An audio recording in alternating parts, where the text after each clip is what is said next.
ஒரு மனுஷன் லைஃப் எப்படி மாற்றும் யோகா?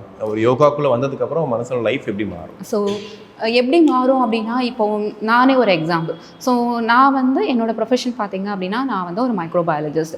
ஸோ அப்போ இருந்த எனக்கு அந்த கான்ஃபிடென்ட் வந்து இப்போ நான் யோகா பண்ணதுக்கப்புறம் பார்த்தீங்கன்னா நல்லா இம்ப்ரூவ் ஆயிருக்கு. ஸோ உங்களோட எப்படின்னா நம்ம ஒரு ஆசனாஸ் பண்ணுறோம் இல்லையா? ஸோ நம்ம வந்து ஒரு ப்ராக்டிஸ் பண்ண சொல்ல அது ஃபஸ்ட் டைம் எனக்கு ப்ராக்டிஸ் பண்ண சொல்ல வந்து எனக்கு அது வராது. ஓகே. ஸோ நான் செகண்ட் டைம் ப்ராக்டிஸ் பண்ணுவேன், தேர்ட் டைம் ப்ராக்டிஸ் பண்ணுவேன், ஃபோர்த் டைம் ப்ராக்டிஸ் பண்ணுவேன். ஸோ பட் அது வந்து எண்ட் ஆஃப் த ஒரு டைமில் வந்து அது வந்து நான் அந்த போர்ஷன் வந்து பர்ஃபெக்டாக பண்ணிடுவேன். ஸோ அதே அந்த லேர்னிங் தான் எனக்கு. ஸோ த்ரூ த என்னோட லைஃப்லையும் நான் இம்ப்ளிமெண்ட் பண்ணுவேன். ஸோ ஏதோ ஒரு ப்ராப்ளம் இருக்குது, ஸோ ஏதோ ஒன்று வருது, ஸோ இது நம்மளால் சால்வ் பண்ண முடியுமா, இது நம்மளால் பண்ண முடியுமா, கண்டிப்பாக நம்மளால் பண்ண முடியும். ஜஸ்ட்டு ட்ரை பண்ணி பார்க்கலாம். ஸோ அந்த கான்ஃபிடென்ட் வந்து உங்களுக்கு வந்து வரும்.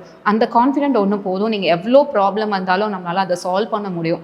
ஸோ இப்போ பார்த்தீங்கன்னா நிறைய யங் ஏஜ்லேயே வந்துட்டு நிறைய பேர் வந்து ஸ்ட்ரெஸ் அண்ட் ஆன்சைட்டி அதெல்லாம் வந்து ரொம்ப ஃபேன்சியாக சொல்லிட்டு இருக்காங்க இல்லையா?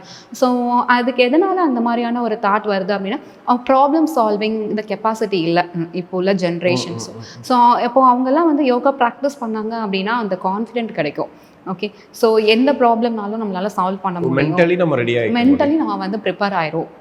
ஓகே.